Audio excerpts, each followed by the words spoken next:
कहानी की शुरुआत में हमें एक न्यूज एंकर दिखाई देती है जो बता रही होती है कि चीन परिवार और सू परिवार के बीच शादी का रिश्ता बनने वाला है और साथ ही एक समझौता भी हस्ताक्षरित होने वाला है। इसके बाद ही हमें हमारी कहानी का मेल लीड चीन हेंचिंग दिखाया जाता है, जिसे उसका सहायक बताता है कि सर, आपकी शादी की सभी तैयारियां हो चुकी हैं। वह कहता है कि अच्छा, मैं इस शादी में कोई भी गलती बर्दाश्त नहीं करूंगा। इसके बाद वह उससे पूछता है कि गांव के प्रोजेक्ट का क्या हुआ, तो वे कहता है कि सर, सभी ने गांव खाली कर दिया है, लेकिन एक लड़की बहुत परेशान कर रही है और उसका नाम वान शिंगस्टोंग है।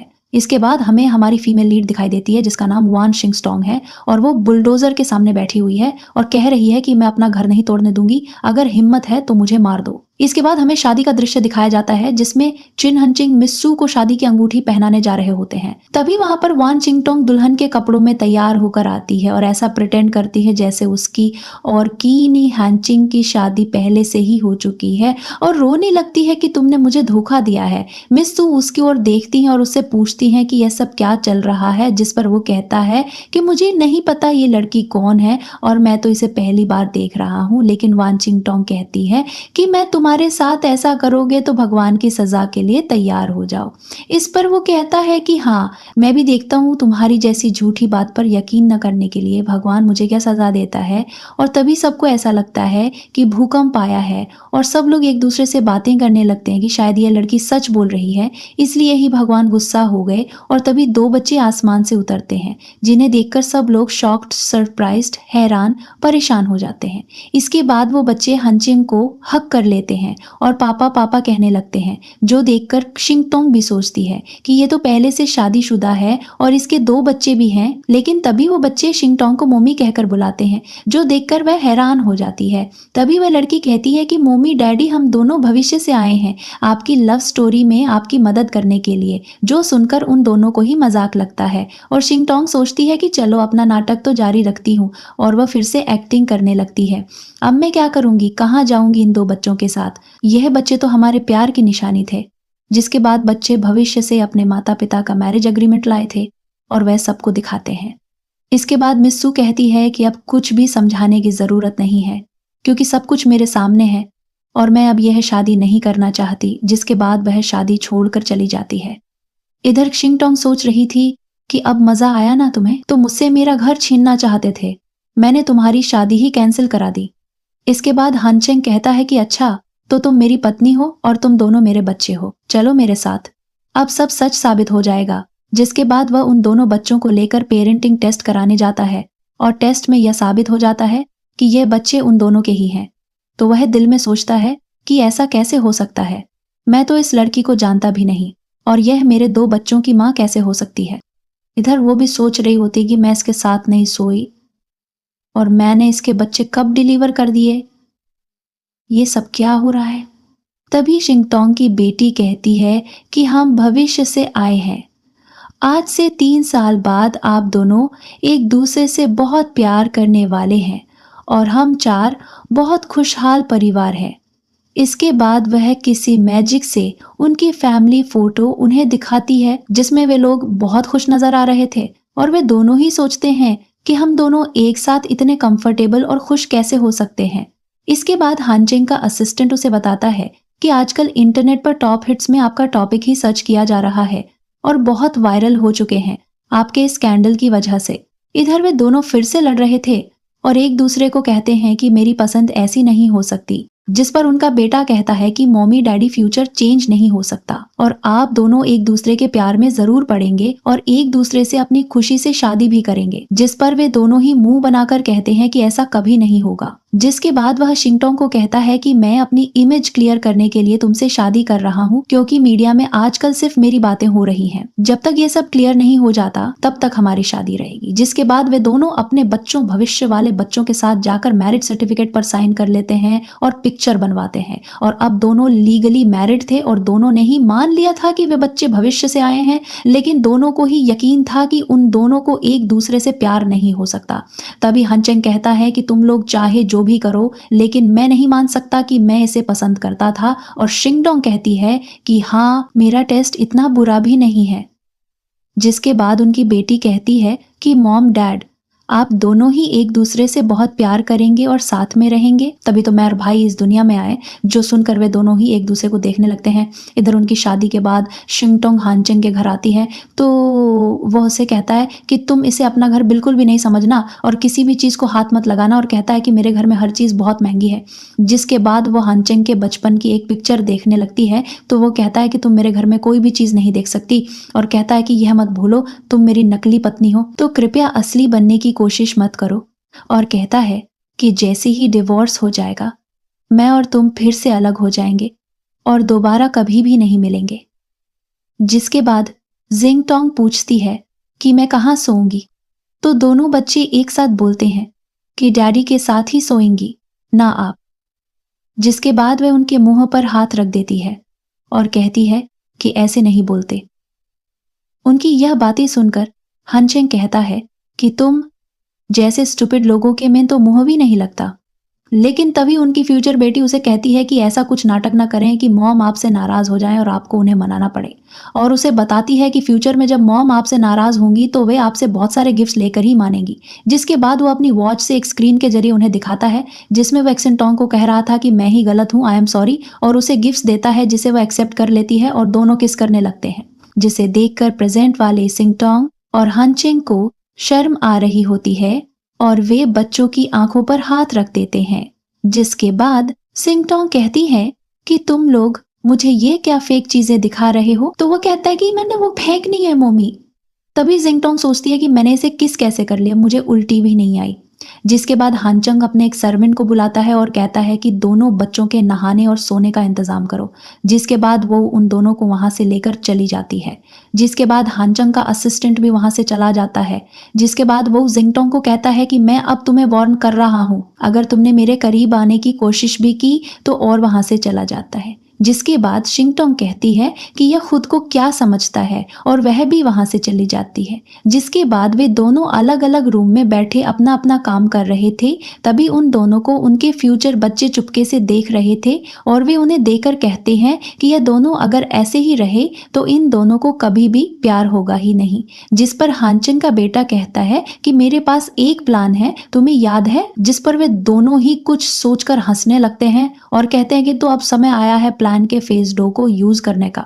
इधर हानचंग उसी किस के बारे में सोच रहा था जो फ्यूचर में उसने शिंगटोंग को किया था, जिसमें वो बाद में कहता है कि मैं ऐसा पर्सन बन जाऊंगा फ्यूचर में। तभी उसे एक कॉल आती है जिसे अटेंड करके वो कहता है जी प्रोफेसर। दूसरी तरफ सिंगटोंग किन फैमिली के बारे में रिसर्च कर रही थी। तभी उसे पता चलता है कि आज हानचेंग का बर्थडे है। दूसरी तरफ हमें थोड़ी देर पहले का सीन दिखाया जाता है जब हानचेंग को कॉल आई थी, तो वह प्रोफेसर उसे कहते हैं कि आज तुम्हारा बर्थडे है लेकिन तुम्हारे डैड एक बिजनेस ट्रिप पर गए हुए हैं और वे नहीं आ सकते। तो वह कहता है कि कोई बात नहीं, वैसे भी बहुत साल हो चुके हैं मुझे यही बात सुनते हुए, अब कोई फर्क नहीं पड़ता। जिसके बाद वह ड्रिंक करने लगता है। इधर शिंगटोंग सोच रही होती है कि अजीब बात है, अमीर लोग तो अपने बर्थडे बहुत अच्छे से मनाते हैं, और फिर सोचती है कि वह अपना बर्थडे सेलिब्रेशन करे या नहीं। तभी उसके पास दोनों बच्चे आते हैं और वह उनसे पूछती है कि तुम दोनों अभी तक सोए क्यों नहीं। तो वे कहते हैं कि हमें भूख लगी है, इसलिए आप हमारे लिए कुछ बना देंगी प्लीज। वो कहती है हाँ जरूर। जिसके बाद वो किचन की तरफ जाने लगती है तो हानचेंग को देखती है और सोचती है कि इसका बर्थडे है और यह घर में क्यों है, अपनी फैमिली के साथ अपना बर्थडे मनाने भी नहीं गया। तभी वह उसे देख लेता है और पूछता है कि तुम यहाँ क्या कर रही हो। तो वो उसे बताती है कि बच्चों को भूख लग रही थी इसलिए मैं उनके लिए कुछ बनाने जा रही हूँ। क्या तो वो उसे कहता है कि मेरे किचन के बर्तन बहुत महंगे हैं, अगर कुछ भी डैमेज हुआ तो तुम्हें मार्केट के हिसाब से कंपेंसेशन देना पड़ेगा। जिसके बाद वही सोचती है कि अपने बर्थडे वाले दिन भी इतना सख्त कौन रहता है, कैसा आदमी है यह। जिसके बाद वो बच्चों को नूडल्स बनाकर देती है तो गुओबाओ कहती है कि मॉम आपके नूडल्स बहुत टेस्टी हैं, बिल्कुल वैसे ही जैसे आप फ्यूचर में हमें बनाकर देती हैं। जिस पर वह स्माइल करती है और कहती है कि अच्छा आराम से खाओ, और सोचती है कि हानचेंग के अलावा मैं सोचूं तो फ्यूचर में मुझे कितने क्यूट बच्चे मिलने वाले हैं, इनके साथ तो मैं खुश ही रहूंगी। जिसके बाद सुगर बेबी और गुओबाओ कहते हैं कि मॉमी डैडी ने भी खाना नहीं खाया। तो वह कहती है कि तुम्हारे डैड एक सेल्फिश और कोल्ड पर्सन है, इसलिए मैं तो उन्हें खाना बिल्कुल नहीं खिलाने वाली। जिसके बाद वे दोनों उसे इमोशनल ब्लैकमेल करने लगते हैं और कहते हैं कि आज डैडी का बर्थडे है और किसी को भी याद नहीं है। वे बहुत अपसेट हो गए, लेकिन वो उन्हें कहती है कि तुम लोग ज़्यादा बातें मत करो, चुपचाप खाओ और सो जाओ। जिसके बाद वे कहते हैं कि ओह हाँ नो, ये प्लान भी फेल हो गया हमारा। जिसके बाद वो रूम में जाती है और सोचने लगती है। तभी हमें एक फ्लैशबैक दिखाया जाता है जिसमें सिंग टोंग के डैड उसकी दूसरी पत्नी और बेटी के साथ होते हैं और वो लड़की उन्हें कहती है कि डैड, मेरा बर्थडे है आज और मुझे डिज्नीलैंड जाना है। तो वो कहता है कि मुझे पहले से ही पता था, इसलिए मैंने पहले ही तुम्हारे लिए टिकट खरीद लिए हैं। और तभी उनकी नज़र सिंग टोंग पर पड़ती है जो सर्दी में कांप रही थी। तो उसकी स्टेप मॉम उसे देखकर कहती है कि फिर से आगे बेकिंग मांगने और अपनी बेटी को लेकर अंदर चली जाती है। जिसके बाद वो अपने डैड को कहती है कि ग्रैंडपा की तबीयत ठीक, मैंने हॉलीडेज में काम कर जितने भी पैसे कमाए थे वे सब उनकी दवा पर लग गए, इसलिए अब मुझे अपनी ट्यूशन की फीस देनी है। जिसके लिए वो उनसे पैसे मांगती है। जिसके बाद वो उसे पैसे देते हैं और थोड़े और पैसे देते हैं और कहते हैं कि अपने लिए कुछ कपड़े खरीद लेना। जिसके बाद वे जाने लगते हैं तो वो उन्हें कहती है कि आज मेरा भी बर्थडे है। तो वे उसे और पैसे देते हैं और कहते हैं कि ये लो, अपने लिए केक ले लेना और दोबारा पैसे लेने के लिए इधर मत आना। तुम्हारी स्टेप मॉम तुम्हें देखकर अनहैप्पी हो जाती है और वे वहां से चले जाते हैं। जिसके बाद अब प्रेजेंट में वह सोचती है कि वह भी मेरी तरह बहुत दुखी होगा और फिर सोचती है कि यह मेरा मसला नहीं है, मैं क्यों सोच रही हूँ उसके बारे में, और सोने के लिए लेट जाती है। जिसके थोड़ी देर बाद ही वह नूडल्स लेकर हनचेंग के पास जाती है।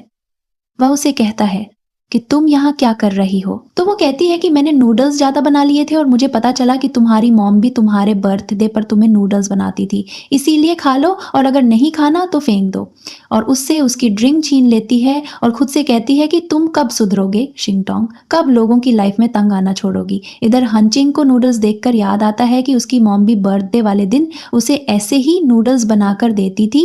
जिसके बाद वह नूडल्स खाने लगता है और बच्चे ये देखकर खुश हो जाते हैं कि प्लान थोड़ा तो काम कर गया। इधर सिंगटोंग ये सोचकर खुश हो रही थी कि वह यहाँ रहकर इतने पैसे सेव कर लेगी और अपनी ग्रैंडमा के साथ सुकून से रहेगी। तभी उसे एक कॉल आता है और उसे पता चलता है कि उसकी ग्रैंडमा की तबीयत बहुत खराब है। जिसके बाद वह उन्हें हॉस्पिटल ले जाती है और जब उन्हें होश आता है तो वे कहती हैं कि मुझे हॉस्पिटल में क्यों ले आए, पहले ही तुम्हारे बहुत पैसे मेरी दवाओं पर खर्च हो गए हैं, अब फिर से मुझे हॉस्पिटल क्यों ले आए तुम। और उससे पूछती हैं कि क्या हमारा घर सच में टूटने वाला है। तो वो कहती है कि ग्रैंडमा आप फिक्र मत करें, मेरे पास पैसे हैं और मिस्टर किन हानचेंग ने मुझसे वादा किया है कि वे हमारा घर नहीं तोड़ेंगे। जिस पर वे कहती हैं कि सच में मिस्टर चिन तो बहुत अच्छा आदमी है फिर तो। जिसके बाद वो उन्हें कहती है कि मैं बिल पे करके आती हूँ, आप आराम करें।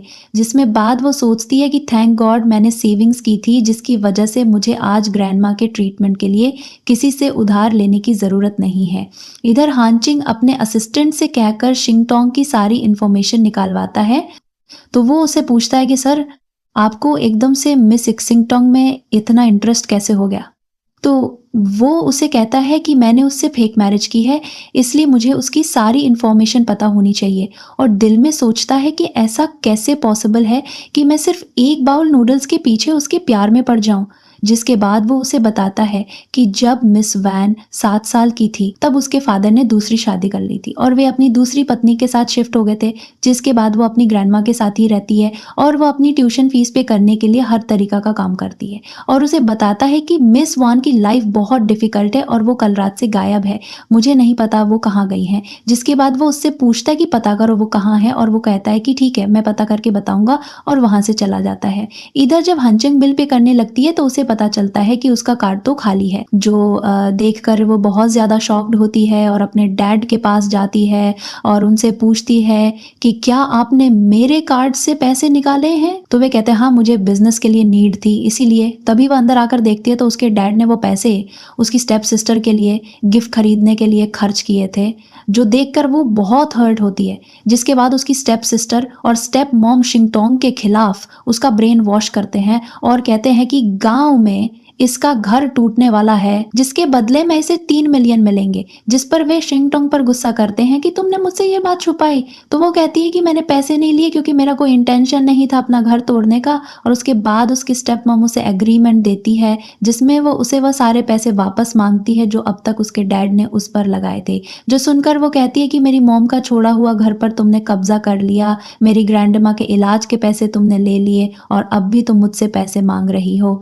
तुम्हें शर्म नहीं आती?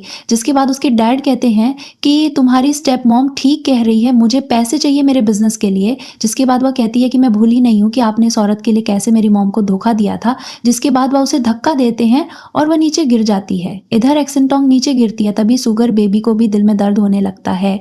हानचेंग उससे पूछता है कि क्या हुआ, तो गुओ बाओ कहता है कि सुगर बेबी दूसरे लोगों से अलग है, जरूर मम्मी को कुछ हुआ है। तभी सुगर बेबी को ऐसा होने लगता है। जिसके बाद हानचेंग कहता है कि नहीं, ऐसा कैसे पॉसिबल है। तो वह उसे अपनी वॉच में कुछ सीन्स दिखाता है और कहता है कि डैडी को मम्मी की मदद करनी चाहिए। यहाँ जिंग टोंग का डैड उसे मजबूर कर रहा होता है एग्रीमेंट पर साइन करने के लिए, लेकिन वह नहीं मानती। जिसके बाद वह उसे थप्पड़ मारता है, जिससे उसके मुंह से खून निकलने लगता है और वह पूछता है कि अब बताओ, साइन करोगी? वो कहती है नहीं। तो वो एक स्टैचू उठा के कहता है कि ठीक है, फिर आज मैं तुम्हें खत्म कर दूंगा। वो आंखें बंद कर लेती है और सोचती है कि अब मुझे कौन बचाएगा, मेरे अपने ही मेरे दुश्मन बन गए हैं। और फिर यहाँ एंट्री होती है हमारे हीरो की और दो छोटे हीरोज की। हानचेंग वहां आकर शिंगटोंग के डैड को पीछे से धक्का देता है और शिंगटोंग से पूछता है कि तुम ठीक हो? वह कहती है हाँ। जिसके बाद सुगर बेबी कहता है कि डैडी देखो, मॉमी के हाथ से खून निकल रहा है। जो देखकर वह भी परेशान हो जाता है और उसे कहता है कि चलो हॉस्पिटल। इधर सिंगटोंग की स्टेप सिस्टर हानचोंग को उसकी केयर करते हुए देखकर जल रही थी और उसकी बुराइयां करने लगती है, जिसे देखकर गुओ बाओ को याद आता है कि यह तो वही औरत है जो मॉमी को मारने की कोशिश करेगी फ्यूचर में। जिसके बाद हानचेंग कहता है कि मेरी वाइफ को हार्म करने वाले को सजा जरूर मिलेगी। जिसके बाद उसके गार्ड सबको पकड़ लेते हैं। तभी हानचेंग शिंगटोंग के फादर को कहता है कि तुम्हें शर्म आनी चाहिए, खुद को बाप कहते हुए जो अपनी ही बेटी का ब्लड बहा रहे हो। जिसके बाद वो उसे लेकर जाने लगता है, लेकिन उसकी स्टेप मॉम फिर से बोलती है कि तुम कहाँ जा रहे हो, पहले पेपर साइन करो। और उसके डैड भी बोलने लगते हैं। तभी वो अपने असिस्टेंट को इशारा करता है, जिसके बाद वो उसे मारने लगता है। तो शिंगटोंग की स्टेप सिस्टर कहती है कि बस बहुत हो गया, मैं क्वीन ग्रुप की मैनेजिंग डायरेक्टर हूँ और अगर तुम लोगों ने कुछ भी करने की कोशिश की तो मिस्टर केन तुम लोगों का बहुत बुरा हाल करेंगे। तो चलो हमें छोड़ दो और माफी मांगो अभी। जिसकी बात सुनकर हानचेंग स्माइल करने लगता है और एचआर डिपार्टमेंट में कॉल करके कहता है कि मैनेजिंग डायरेक्टर को फायर कर दो। जिसके बाद वो कहती है कि तुम नाटक करना मत करो, तुम केन ग्रुप के प्रेसिडेंट हो ही नहीं सकते। और कहती है कि तुम शिंगटोंग के हस्बैंड हो, तुम तो प्रेसिडेंट के शूज उठाने के काबिल भी नहीं हो। जो सुनकर शिंगटोंग को बहुत गुस्सा आता है और वो कहती है कि बकवास बंद करो अपनी। तभी शिंगटोंग को कंपनी की तरफ से कॉल आती है, जो सुनकर वो सरप्राइज्ड हो जाती है और कहती है कि ऐसा कैसे हो सकता है। और हानचेंग से माफी मांगने लगती है क्योंकि उसे सच में फायर कर दिया गया था। और उन सभी को पता चलता है कि हानचेंग ही चिन ग्रुप का प्रेसिडेंट है। जिसके बाद तो वे सभी हैरान हो जाते हैं कि ये शिंगटोंग का हस्बैंड है। जिसके बाद सुगर बेबी कहता है कि अब तुम लोगों को पता चल गया कि मेरे डैड कौन है। जिसके बाद वे लोग एकदम से अपनी टोन बदल लेते हैं और कहते हैं कि हम तो एक फैमिली हैं, सॉरी हमें कोई गलतफहमी हो गई थी शायद। जिसके बाद चिंगटोंग के डैड भी बहुत मीठे बन जाते हैं और कहते हैं कि सॉरी, हमें नहीं पता था आप कौन है, आप तो हमारी फैमिली के मेंबर ही हैं। और एक्सेंटोंग के हस्बैंड तो एक्सेंटोंग की बहन को जॉब से कैसे फायर कर सकते हैं। जिसके बाद वो कहते कि मुझे मेरे बचाए हुए पैसे वापस चाहिए। तो उसके डैड फिर से ड्रामा करना शुरू कर देते हैं। जिसके बाद हानचेंग उसे गोद में उठाकर वहां से हॉस्पिटल ले जाता है और उसका असिस्टेंट वो सारे गिफ्ट और ज्वेलरी याऊ याऊ और उसकी स्टेप मॉम से छीन लेता है। जिसके बाद वे लोग रोने लगते हैं। जिसके बाद हॉस्पिटल का सीन दिखाया जाता है, जहां पर नर्स सिंगटोंग के हाथ पर पट्टी कर रही होती है और सुगर बेबी उसे कहती है कि मॉमी आपको दर्द हो रहा है और उसके हाथ पर प्यार से फूंक मारने लगती है। तो वह कहती है कि अब वह देखो, आपकी फूंक से तो मम्मी ठीक भी हो गई हैं। जिसके बाद उसे आज की बातें याद आने लगती हैं कि कैसे सबके सामने हानचेंग ने उसका सपोर्ट किया और कैसे उसने उसके लिए स्टैंड लिया। जो सोचकर वह कहती है कि इतना खराब भी नहीं है हानचेंग जितना लोग उसे समझते हैं और स्माइल करने लगती है। तभी सुगर बेबी कहती है कि मम्मी आप डैडी को मिस कर रही हैं ना। वह कहती है नहीं नहीं। तभी वहां पर हानचेंग आता है तो सुगर बेबी उसे कहती है कि डैडी मोमी ने अभी कहा कि वे आपको मिस कर रही हैं। तो वह कहती है कि चुप हो जाओ, ऐसी कोई बात नहीं है। जिसके बाद नर्स उसे कहती है कि 2 दिन तक ये पट्टी गीली नहीं होनी चाहिए, इसीलिए अपने हस्बैंड की मदद लीजिए नहाने के लिए। तो वे दोनों एम्बेरेस्ड हो जाते हैं। जिस पर वह नर्स कहती है कि 2 बच्चों के बाद भी तुम लोग एक दूसरे से शर्माते हो। जिसके बाद सुगर बेबी फिर से बोलने लगती है, लेकिन मॉमी फ्यूचर में तो डैडी आपको नहाने में मदद करेंगे। जो सुनकर वे दोनों ही उसका मुंह बंद करा देते हैं। जिसके बाद चिंगटोंग हानचिंग को आज के लिए थैंक यू कहती है। जिसके बाद गुओ बाओ भी कहता है कि मम्मी आपको पता है आज डैडी आपके लिए बहुत परेशान थे और उन्होंने अपनी मीटिंग भी कैंसिल कर दी आपको बचाने के चक्कर में। तो हानचिंग कहता है कि हाँ मैंने सोचा कि अगर तुम्हें कुछ हुआ तो हमारी फैमिली की रेपुटेशन अफेक्ट होगी, इसलिए बस। और वैसे भी इसमें तो मेरी मदद हो गई क्योंकि इसकी वजह से हमारी कंपनी के बाद एम्प्लॉयज़ का पता चल गया मुझे। जो सुनकर जिंगटोंग स्माइल करने लगती है, जिसके बाद वो वहाँ से चला जाता है और जिंगटोंग सोचती है कि अब मैं ग्रैंडमा का हॉस्पिटल बिल कैसे पे करूंगी। तभी उसके फ़ोन पर मैसेज आता है जिसमें उसके कार्ड में वो पैसे वापस आ गए हैं, जो देखकर वो शॉक्ड हो जाती है और उसके हंचिंग के असिस्टेंट से पता चलता है कि ये पैसे हंचिंग की वजह से उससे वापस मिले हैं। जिसके बाद वो उससे बहुत इम्प्रेस्ड होती है। जिसके बाद वे दोनों दूर दूर सोफे पर बैठे होते हैं। तभी शिंगटोंग उसे देखकर सोचती है कि ये इतना खराब क्यों बना रहता है, अच्छे काम भी करता है तो भी किसी को बताता नहीं है। जिसके बाद वह उठकर स्माइल करते हुए उसके पास आती है और उसके करीब आती है, तो वो समझता है कि शायद वो उसे किस करने लगी है, तो वो उसे किस करने की कोशिश करने लगता है। लेकिन वो तो उसे एक टेम्पल का धक्का देती है और कहती है कि तुम्हारा बर्थडे है आज, मैंने गॉड से प्रार्थना की है तुम्हारे लिए, इसलिए ये रखो या तुम्हारी रक्षा करेगा। वह कहता है कि मुझे इन सब बातों में बिलीव नहीं होता। वो कहती है कि रख लो, ये तुम्हारा बर्थडे का प्रेजेंट है मेरी तरफ से, और चली जाती है। इधर हमारे दोनों नन्हे एजेंट्स कहते हैं कि हमारे प्लान्स काम कर रहे हैं, हमें ऐसे ही अच्छा काम करते रहना चाहिए। इधर हनचेन पहले तो उस रक्षा धागे को फेंक देता है, लेकिन फिर सोचता है कि क्या पता वह सच में मेरे लिए गुड लक लेकर आया हो, तो वह उसे दोबारा उठाकर पॉकेट में रख लेता है। जिसके बाद वो ऑफिस में उसी रक्षा धागे को देख रहा होता है। तभी उसका असिस्टेंट आकर उससे पूछता है, सर एक बात पूछूं? वह कहता है हाँ। तो वह कहता है कि क्या आपको मिस वान से प्यार हो गया है? वो कहता है नहीं, ऐसा कभी भी नहीं हो सकता और तुम फालतू बातें न करो, जाओ अपना काम करो। और उसके जाने के बाद वो फिर से उस दिए रक्षा धागे को देखने लगता है और सोचता है कि इसमें से बिल्कुल शिंगटोंग जैसी खुशबू आ रही है। और जिसके बाद वो सोचता है कि मैं क्या सोच रहा हूँ, मैं उस औरत को पसंद नहीं करता। इधर मिस्टर सू की कॉल हंचिंग को आती है और वो उसे कल मीटिंग में आने को कहते हैं, जिस पर वह उन्हें ओके कह देता है। यहाँ हमें दिखाया जाता है कि वह हैंचिंग और शिंगटोंग से बदला लेना चाहते थे, क्योंकि उन्हें लगता था कि वे दोनों पहले से शादीशुदा थे और उन्होंने बिना जानबूझकर ये बात सू फैमिली से छुपाई। इधर शिंगटोंग हैंचिंग को वीडियो कॉल करती है और कहती है कि ये दोनों तुम्हें मिस कर रहे हैं, जिस पर शुगर बेबी कहती है कि डैडी आप कैमरा फ्लिप करो और हमें दिखाएं कि आप किसके साथ हैं। तो वह अपना पूरा रूम दिखाता है। जिसके बाद वह कहती है, मॉमी अब आपको फिक्र करने की कोई ज़रूरत नहीं क्योंकि डैडी सेफ हैं। जिस पर वो मुस्कुराने लगता है और सिंगटोंग कॉल कट कर देती है और उन दोनों को पढ़ने भेज देती है। इधर सिंगटोंग को उसके फादर की कॉल आती है और वे उसे कहते हैं कि मुझे चोट लग गई है और मैं घर में अकेला हूँ और मेरा बहुत खून बह रहा है, प्लीज़ आ जाओ तुम। जिसके बाद वह उनके पास जाती है, लेकिन वहाँ पर वे बिल्कुल ठीक थे और उन्होंने धोखे से उसे बुलाया था। जिसके बाद वे उसे बेहोश कर देते हैं। इधर गाओ बाओ और शुगर बेबी पूरे घर में शिंगटोंग को ढूंढते हैं, लेकिन उन्हें वह नहीं मिलती। दूसरी तरफ शिंगटोंग को सू फैमिली ने किडनैप कराया था। उसे होश आता है तो वह अपने फादर को कहती है कि मैंने कभी नहीं सोचा था कि आप अपनी खुद की बेटी को किडनैप कराएंगी एक बाहर वाले के साथ मिलकर। जिसके बाद मिस्टर सू कहते हैं, तुम्हें क्या लगा तुम मेरी बेटी की शादी तोड़वाओगी और मैं चुपचाप बैठा रहूंगा और तुम बच जाओगी। इधर गाओ बाओ और शुगर बेबी डिसाइड करते हैं कि वे दोनों अलग अलग अपने पेरेंट्स की मदद करने जाएंगे। जिसके बाद गाओ बाओ बीजिंग अपने फादर के पास जाता है, जबकि शुगर बेबी अपनी मॉम के पास अपनी वॉच की मदद से जाता है। इधर याओ याओ और शिंगटोंग के फादर उसे मारते हैं, जिसके बदले में मिस्टर सू उन्हें पैसे देते हैं। जिस पर शिंगटोंग कहती है, मैंने कभी नहीं सोचा था आप लोग पर्सन के लिए इतना गिर जाओगे।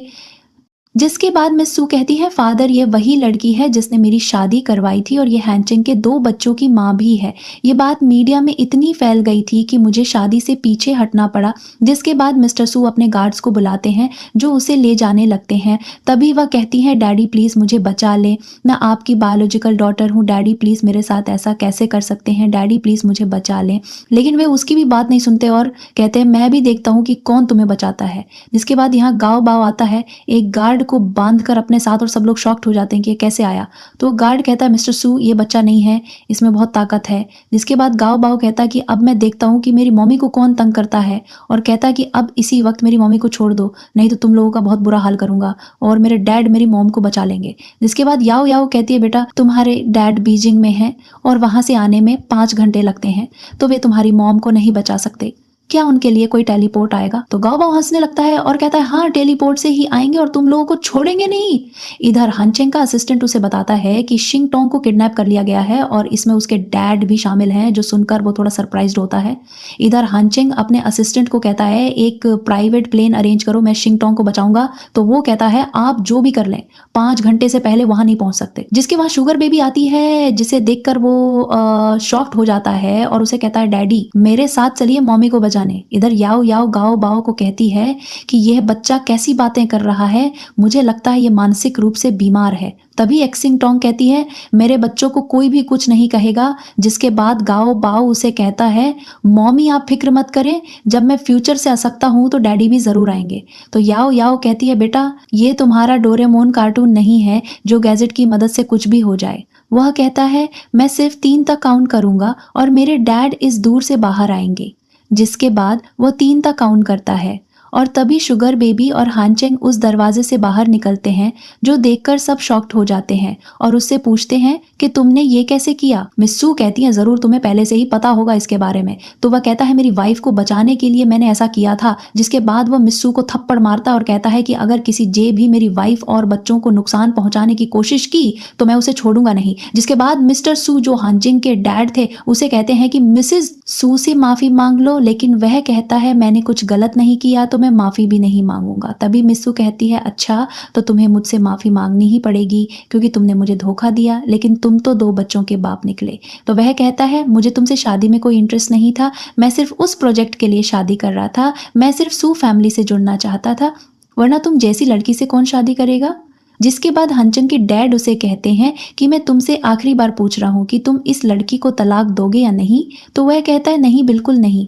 जिसके बाद वह फिर से हनचंग को बातें सुनाने लगते हैं। तो जिंग टोंग उन्हें कहती है कि आप कैसे बाप हो, आपसे अच्छे तो डॉग्स होते हैं जिन्हें कम से कम यह तो पता होता है कि अपने बच्चों को कैसे प्यार करना है। और उसकी ये बात सुनकर वे गुस्से से पागल हो जाते हैं और कहते हैं तुम होती कौन हो ये बात कहने वाली, मैं तुम्हें छोड़ूंगा नहीं। जिसके बाद हनचिंग कहता है पुलिस बस आने ही वाली है, अब तुम लोगों ने जो भी मेरी वाइफ के साथ किया है उसके लिए तुम सभी को पे बैक करना ही पड़ेगा।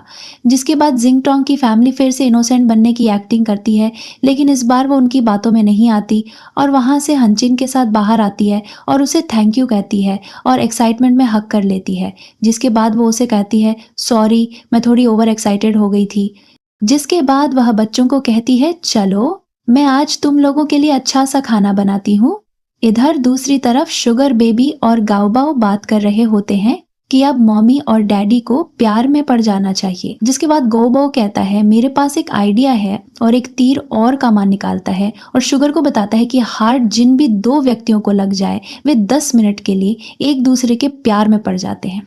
जिसके बाद वे पहला तीर हनचेंग को मारते हैं और दूसरा तीर वे शिंग टोंग को मारने जाते हैं, लेकिन तभी वहां हनचेंग का असिस्टेंट डिवोर्स पेपर साइन कराने आता है और वह तीर उसे। जिसके बाद वे दोनों पूरे 10 मिनट तक एक दूसरे के प्यार में पड़े रहते हैं और एक साथ एक रोमांटिक डांस भी करते हैं। जैसे ही 10 मिनट पूरे होते हैं दोनों को होश आता है तो वे महसूस करते हैं कि वे एक दूसरे के इतने करीब क्यों हैं और शॉक्ड हो जाते हैं। इधर शिंग टोंग तो शॉक्ड होकर दोनों को देखती ही जा रही थी। हानचंग उसे कुछ एक्सप्लेन करने की कोशिश करता है तो वह कहती है बस चुप हो जाओ, मुझे पता चल गया है कि तुम मुझ में इंटरेस्ट क्यों नहीं ले रहे थे, क्योंकि तुम्हें मैं कैसे कहूँ, और वहां से चली जाती है। इधर बेचारा हनचेंग को तो खुद समझ नहीं आ रहा था कि उसके साथ क्या हुआ है और वह क्या एक्सप्लेन करता। इधर बेचारा असिस्टेंट भी परेशान होता है कि उसके साथ क्या हुआ है, जिसमें बाज शुगर और बाओ बाओ एक दूसरे को कहते हैं याद है मोमी ने एक बार बताया था कि वह बाथरूम में गिर गई थी और कोई उन्हें बचाने नहीं आया था, तो वो कहती हाँ चलो मोमी को बचाते हैं। वो कहता है नहीं डैडी बचाएंगे। जिसके बाद शुगर बेबी इमेजिन करने लगती है कि डैड कैसे मॉम को बचाएंगे। इधर एक्सिंग टोंग बिल्कुल वैसे ही गिर जाती है और दूसरी तरफ वे दोनों जाकर हानचेन को कहते हैं कि मॉमी गिर गई हैं, उन्हें बचा ले, वे मर जाएंगी। जिसके बाद वह उन दोनों को कहता है तुम्हारी मॉम ने कपड़े पहने थे, वे झूठ बोलते हैं हाँ। जिसके बाद वह जैसे ही बाथरूम का दरवाजा खोलता है वहां वह तौलिए में होती है, जो देखकर वो उसके मुंह पर अपनी चप्पल फेंकता है। जिसके बाद डॉक्टर उसे एक ऑयल देते हैं और कहते हैं आप अपनी वाइफ की मालिश इस ऑयल से करें, लेकिन वह मना कर देता है। जिस पर गाओ बाओ कहता है डैडी आप ऐसे कैसे बोल सकते हैं? फ्यूचर में तो आप मम्मी को टच करते हुए कभी भी बैड फील नहीं करते थे, ठीक। और कहता है कि रोके मैं आपको दिखाता हूँ तो वे दोनों ही एक साथ कहते हैं, नहीं, हमें नहीं देखना। इधर हंचिंग के फोरहेड पर भी उसकी चप्पल की वजह से एक निशान बन जाता है, जिसके बाद वो अपने हेल्पर को कहता है कि एक्सिंग टोंग की चोट पर दवाई लगा दो। इधर वह हेल्पर दवाई लगाने आती है तो गाओ बाओ उसे कहता है कि दवाई की जरूरत नहीं और अपनी वॉच से कुछ रेज उस पर डालता है, जिसके बाद वह बिल्कुल ठीक हो जाती है और शॉक्ड भी होती है और खुश भी होती है और उन दोनों को बहुत प्यार भी करती है और कहती है कि तुम दोनों तो ऑसम हो। जिसके बाद वह अपने पुराने घर आती है और उसकी हालत देखकर तो वह रोने वाली ही हो जाती है। जिसके बाद वह हानचेंग को कॉल करती है, लेकिन वह तो अपनी मीटिंग में बिजी था और इसीलिए वह उसकी कॉल पिक नहीं करता। जिसके बाद वह सोचती है कि अब मैं क्या करूंगी, कल ग्रैंडमा डिस्चार्ज होने वाली हैं हॉस्पिटल से, मेरे घर को ऐसे देखकर मैं उन्हें क्या जवाब दूंगी। जिसके बाद वह किसी को फोन करके पूछती है कि मेरे घर को रेनोवेट करने के लिए कितने पैसे लगेंगे, तो वह कहता है 20,000 युआन। और तभी एक जॉब का बैनर उसके पास आता है, जिसके बाद वह एक बार में वेट्रेस की जॉब करती है और वहां पर हंचिंग भी था, जो उसे ऐसे देखकर बहुत गुस्सा करने लगता है और एक आदमी एक्सटिंग टोंग के करीब आने की कोशिश करता है तो वह उसे मारता है और एक्सिंग टोंग को कहता है कि क्या तुम भूल गई हो तुम किसी की वाइफ और 2 बच्चों की माँ हो, और उसे अपनी गोद में बैठा लेता है। जिस पर वह उसे एक थप्पड़ मारती है और पूरी बॉटल उठाकर पीने लगती है। तभी डॉक्टर्स ऑपरेशन थिएटर से बाहर आते हैं और उसे बताते हैं कि अब उसकी ग्रैंड माँ खतरे से बाहर है। जिसके बाद वे सभी लोग ग्रैंड माँ के पास रूम में जाते हैं और हंचेंग को देखकर ग्रैंड माँ सिंग टोंग को कहती है कि तुम ऐसे ही क्यों बैठी हो, उसे कुछ खिलाओ पिलाओ। जिसके बाद जिंग टोंग ऑरेंज का छिलका उसके मुंह में डाल देती है और ग्रैंड माँ उसे बताने लगती है कि यह घर ही हमारी पूरी दुनिया है जो जिंग टोंग की मॉम छोड़कर गई थी।